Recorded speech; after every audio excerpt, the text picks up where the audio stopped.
O que será que mudou no cenário eleitoral para a disputa presidencial de 2022 nos últimos meses?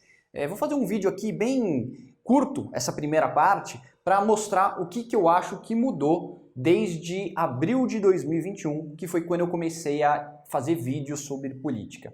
E para contextualizar um pouquinho melhor, teve uma entrevista em março, no final de março de 2021, de um cara chamado Luiz Stuberger, que é uma das maiores lendas no mercado financeiro brasileiro, um cara genial, e ele deu uma entrevista para o Estadão falando que ele via como probabilidade de 90% de ter um segundo turno entre Lula e Bolsonaro. E na época eu ouvi essa entrevista e falei, cara, eu acho que isso não está correto. Eu não acho que é tão dado que vai ser Lula contra Bolsonaro em 2022.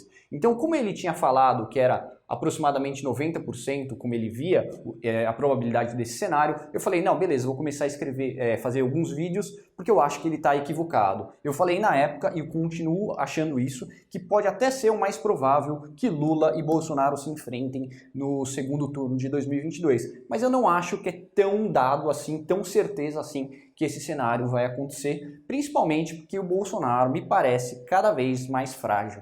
Então, eu vou colocar no final desse vídeo o vídeo que eu fiz em 1º de abril, na verdade foi no dia 1º de abril que eu gravei o vídeo, só para vocês terem uma noção mais ou menos do que eu achava na época, e aqui eu vou fazer uma retificação, na verdade, de algumas coisas que eu acho que eu mudei um pouco de opinião. Na época, o Lula estava com 20 e poucos % e o Bolsonaro tinha 20 e poucos % de intenção de votos. Eles estavam mais ou menos empatados, se não me falha a memória, na casa dos 20 e poucos % para a disputa eleitoral. Mudou bastante desde então. Eu lembro que eu falei que eu achava que o Lula tinha meio que fixo uns 20% do eleitorado e o Bolsonaro tinha meio que fixo uns 15% do eleitorado. Era mais ou menos esse o piso que eu enxergava nos dois. Eu acho que é mais ou menos essa a realidade. Talvez o piso do Lula seja mais alto do que 20%, mas os 15% do Bolsonaro eu acho que é mais ou menos o piso que ele teria para 2022. Gente que vai votar nele independente de qualquer coisa. Legal? E eu também comentei que no cenário de terceira via eu achava que o Ciro Gomes era o único candidato que era mais à esquerda do que propriamente de centro, mas que eu achava ele um cara um pouquinho mais forte, porque se fosse depender dos tucanos e de todas as pessoas que eu visualizo como tendo uma atitude tucana, eu achava que o Ciro Gomes era o cara mais forte, porque ele poderia meio que esperar todas as tentativas de terceira via, mais de centro a centro-direita, fracassarem para ele tocar para o centro e ser o candidato da Frente Ampla. Então eu achava que ele tinha um nome um pouquinho mais forte na época, eu continuo achando que ele é um candidato sério. Não vou falar que ele é favorito nem nada do tipo, mas eu acho que ele é um candidato sério. Na época que eu gravei esse vídeo, talvez eu considerasse a parte mais difícil, que era tirar o Bolsonaro do segundo turno. E em segundo lugar, ganhar do Lula na eleição final. E hoje eu não penso mais isso. Isso com certeza eu tenho como uma mudança. Hoje em dia eu acho que isso aqui inverteu. Eu acho que ganhar do Lula no segundo turno é muito mais difícil do que tirar o Bolsonaro. Então não adianta a gente fazer uma candidatura que consiga tirar o Bolsonaro do segundo turno se a gente vai perder para o Lula no segundo turno. Então mesmo que a gente conseguisse fazer uma candidatura tucana, por exemplo, sei lá, o Leite, por exemplo, pode até ser que o Leite consiga vencer do Bolsonaro, eu acho muito pouco provável, mas mesmo que ele conseguisse, na hora que ele fosse enfrentar o Lula no segundo turno, ele ia tomar fumo muito, muito forte. A não ser que ele mudasse muito a personalidade, o programa de governo e toda a leitura política que ele e as pessoas que o assessoram têm. Então eu não acho que isso vai acontecer. Legal? Na época eu falei que o pessoal estava começando a falar um pouquinho do nome do Danilo Gentili. E na época eu falei, cara, esse nome aqui eu acho que pode sim tirar o Bolsonaro do sério.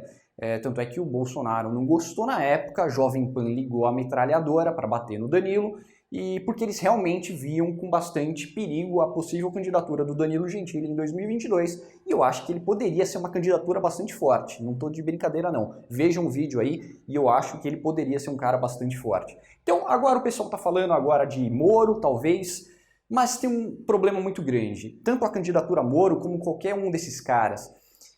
Enfrentar Lula e Bolsonaro é enfrentar a guerra. E se você não tem a sua casa arrumada, você não consegue ir para a guerra com a força que você precisa.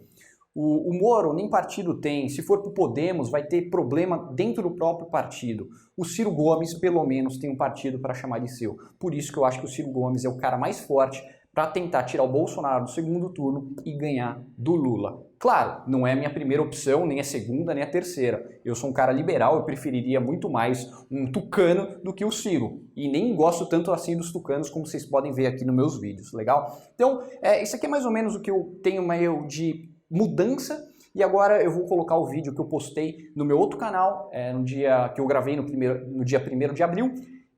Na época eu não tinha essa lozinha, eu fiz um negócio meio tosco com a minha mão, eu falava meio devagar na época, porque eu não estava muito familiarizado com isso, então eu recomendo que você veja um vídeo com um pouco mais de rapidez lá, coloca no acelerador lá para não ficar muito monótono para você, e é basicamente isso. Depois desse vídeo aqui, se der tempo hoje, eu vou gravar um vídeo falando sobre a possível candidatura do Pacheco. Bolsonaro está com medinha do Pacheco. Eu acho que ele não deveria ter esse medo, mas eu acho que vale um vídeo, eu vou comentar sobre isso hoje à noite. É isso aí, um abraço, não se esqueça de se inscrever no canal, é isso aí, um abraço, tchau, tchau. E agora veja o Felipe de uns meses atrás. Bom, esse aqui é um vídeo extra que eu vou colocar de algumas coisas que eu tenho pensado sobre o cenário de 2022, né? E se você gosta muito do Bolsonaro, ou se você gosta muito do Lula, é melhor você não ver esse vídeo aqui, tá? É um vídeo mais de curiosidade, né? Ver quem quer. E se você tem um estômago meio fraco também, eu sugiro também não ver, porque eu uso um linguajar bem chulo aqui para mostrar as minhas indignações, tá? E minhas posições. Então, teve uma entrevista no Estadão agora no domingo, né? Falando com o Luiz Stuberger, né? Que ele estava falando que ele via uma chance de 90% do segundo turno em 2022 ser entre Bolsonaro e Lula. E para quem não sabe, o Luiz é um dos maiores gestores do Brasil, né? Talvez seja a maior lenda no mercado financeiro brasileiro. E quando o cara fala, o pessoal escuta, né? E ele falou, né? 90% que ele vê de chance de segundo turno ser entre Bolsonaro e Lula, né? Que, convenhamos, né? É o pior dos mundos pra gente, né? Então, eu discordo dele. Eu acho que está muito longe de ser tão provável assim que esse cenário aconteça. Talvez até seja o mais provável, mas quando a pessoa fala 90% é porque ela está praticamente falando que não tem como fugir disso. E eu acho que isso está extremamente errado. Eu acho que tem muitas coisas que podem vir a acontecer aqui, né? Então, você tem vários nomes que são lembrados aí quando a gente está pensando em 2022, né? Além desses dois, você tem, sei lá, o Ciro, você tem o Amoedo, você tem quem mais? Você tem o Dória, você tem o Leite, né? O Eduardo Leite. Quem mais? Tem aqui, tem o Mandetta. Bom, por enquanto aqui acho que tá bom, né? Se eu for lembrando de mais alguém, eu coloco aqui depois. E bom, Bolsonaro, ele tem uma certa porcentagem do eleitorado que vai ficar com ele independente de qualquer coisa, né? Sei lá, vamos falar que 15% é bolsonarista e não vai deixar de votar no Bolsonaro em qualquer hipótese. A quantidade de pessoas que são lulistas, eu acho que são maiores do que as pessoas que são bolsonaristas. Então vamos dizer aqui que, sei lá, 20% das pessoas são lulistas e dificilmente vão deixar de votar no Lula por algum motivo, né? Então, se você pegar uma pesquisa de intenção de voto, provavelmente o Bolsonaro vai ter mais do que 15%, e se o Lula realmente for candidato, provavelmente ele vai ter mais do que 20%. Porque tem muita gente que, apesar de não ser fanático, vê o Bolsonaro como sendo menos pior ou o Lula como sendo menos pior. Mas existe um enorme espaço aqui no meio, né, que o pessoal fala que é centro. Eu não gosto dessa denominação, tá? Mas vamos usar essa denominação porque o pessoal gosta de usar esse termo, né? Então existe um enorme espaço aqui no centro para você conseguir voto. Só que o que eu acho que as elites urbanas, principalmente elites intelectuais e elites urbanas, não entendem é porque o que elas consideram centro e o que elas acham que é atrativo numa pessoa de centro não é o que o eleitor acha atraente numa pessoa de centro.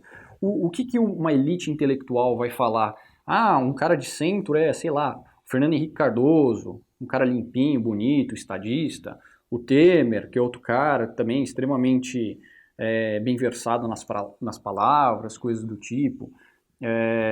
Você vai ficar pensando, o Alckmin, né, um pessoal mais limpinho, urbano, adora o jeito do Alckmin se portar, né, uma pessoa extremamente séria e tal. Só que essas pessoas aqui, elas têm um apelo para a população muito pequeno. Tirando aquela bolha meio intelectual de classe média alta, dos principais centros urbanos, essas pessoas aqui não têm apelo nenhum. Então, se você está pensando em fazer uma candidatura que não seja nem o Bolsonaro e nem o Lula para ir para o segundo turno, ou com o Bolsonaro ou com o Lula, provavelmente você vai ter que pegar uma pessoa que está disputando esse eleitorado, mas que tenha muito mais voto do que apenas o pessoal mais urbano, coisa do tipo, né? Então, esqueci aqui, tem outro candidato potencial, Moro. Eu não sei se ele vai ser candidato, mas vamos colocar ele aqui, depois eu tiro ele, qualquer coisa. Beleza, continuando. Então você tem um espaço muito grande, mas se você errar e pegar um candidato como o Huck, que é um candidato onde tem um apelo muito grande nas grandes centros urbanos, você pode acabar polarizando novamente entre Bolsonaro e Lula, que foi exatamente o que aconteceu na última eleição, né? Na eleição de 2018, houve uma polarização do PT com o Bolsonaro. Um monte de gente de centro, entre aspas, que votaria no Alckmin, que votaria mesmo no Ciro Gomes como primeira opção, acabou migrando para o Bolsonaro, alguns deles para o Lula, para o Haddad, porque gostava mais dele, né, odiava menos ele do que o outro. Então, se você pega uma pessoa que não gera fortes emoções, como o Huck, existe uma enorme chance de você polarizar novamente entre Bolsonaro e Lula. Agora, se você pega um cenário onde você coloca um candidato para disputar o voto de centro, e aqui eu estou falando tanto de uma centro-esquerda quanto até uma direita mais convicta, tá? Você consegue pegar boa parte desse eleitorado se você conseguir pegar, fazer uma abordagem menos paulista, menos, como eu diria, menos limpinha paulista, né? Não é nada da Faria Lima, do Leblon, por exemplo, o Amoedo, assim, muito limpinho, sabe? Não tem um apelo no Nordeste, no Norte, no interior do Rio Grande do Sul, não tem esse apelo. Você precisa de alguém com esse apelo. Então, desses candidatos aqui, eu acho que cada um deles pode tentar fazer alguma coisa, e cada um deles vai fazer uma coisa de acordo com o que os outros estão fazendo. O Ciro Gomes, por exemplo, que é o único candidato aqui que eu colocaria como sendo mais de esquerda do que de centro, ele pode optar por não ser um candidato de esquerda. Se ele achar que esse pessoal de centro, entre aspas, não vai conseguir fazer uma chapa boa, ele pode se colocar como candidato de centro. E daí seria muito fácil, é só o Ciro Gomes chegar e pegar um candidato a vice, como, sei lá, o general Santos Cruz, e ele já começa a ficar um cara extremamente competitivo, porque nesse cenário o Bolsonaro teria lá seus 20% dos votos, o Lula teria seus 20, 25% dos votos, e o Ciro Gomes poderia tirar o Bolsonaro do segundo turno. Eu acho que é muito mais fácil tirar o Bolsonaro do segundo turno do que tirar o Lula do segundo turno nesse cenário aqui. Então vai depender muito de como cada um desses candidatos aqui vai se posicionar. Se a pessoa ela entra lá querendo fazer alguma coisa assim, sei lá, o candidato vai ser o Dória. Eu acho que vai ser muito difícil o Dória conseguir se dar bem num cenário como esse. O Huck é outro cara que eu também acho que é muito difícil. O Mandetta eu acho que é um cara um pouco mais safo, esse cara aqui ele já não é tão paulista, ele é um cara do centro-oeste, ele fala muito bem, ele tem uma moral um pouco mais próxima do cidadão normal, do eleitor médio, né? O Leite aqui é um cara que talvez do pessoal mais limpinho eu veja um pouco mais de potencial, mas também vai depender de muito de quais alianças vão ser feitas aqui. Porque se você pega o Moro, que é um cara que tem um nome muito forte, mas coloca ele numa chapa como, por exemplo, o Huck, eu acho que ele já não se torna mais tão atrativo, porque você deixou ele muito próximo de uma abordagem urbana meio progressista, assim, entendeu? Você pode pegar o Moro e você pode colocar como vice-presidente o general Santos Cruz, que você consegue pegar o voto mais suburbano, rural. Agora, se você coloca o Huck com esse papo meio progressista, complica muitas coisas, sabe? Então vai depender muito de como que o centro vai se rearranjar para conseguir tirar um desses dois do segundo turno. Eu acho que o Bolsonaro pode ficar de fora do segundo turno, sim. Não acho que é 90% de chance de acontecer esse cenário, tá? Então eu acho que o Ciro é um cara safo, que está demorando para se posicionar, porque eu acho que ele está querendo ver tudo isso aqui fracassar para tentar se apresentar como um cara de centro, apesar dele ser um cara mais de esquerda do que de centro. E se o pessoal de centro ficar muito restrito a nomes limpinhos, né, nomes urbanos, meio paulista, carioca, eu acho que a chance de polarizar de novo entre Bolsonaro e Lula é muito grande. Então, eu acho que tem que ser uma pessoa aqui, né, um representante do que o pessoal fala, né, o Brasil Azul, mas que não seja nem muito limpinho e nem muito paulista, né? Por exemplo, um nome que me agrada bastante aqui seria o Caiado, por exemplo. Caiado é um cara que consegue juntar esse sentimento do povo melhor do que o Dória, por exemplo. Ninguém gosta do Dória. Então tá bom.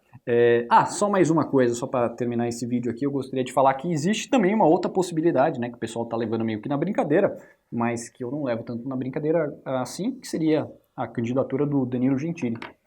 Se o Huck pode se candidatar, o Danilo também pode, e nesse caso eu acho que ele é muito mais competitivo que o Huck, porque ele é muito mais próximo do cidadão comum do que o elitista do Luciano Huck. É isso aí, isso aqui era um vídeo bônus só para tirar algumas ideias minhas do papel e para a gente saber, né, que é muito fácil a gente olhar para trás e falar, era óbvio que isso ia acontecer. Na verdade não, isso é um viés retrospectivo, né? É legal a gente colocar no papel o que a gente acha hoje e daqui 2 anos eu vou voltar nesse vídeo e ver o quanto que eu acertei e o quanto que eu errei. É isso aí, um abraço.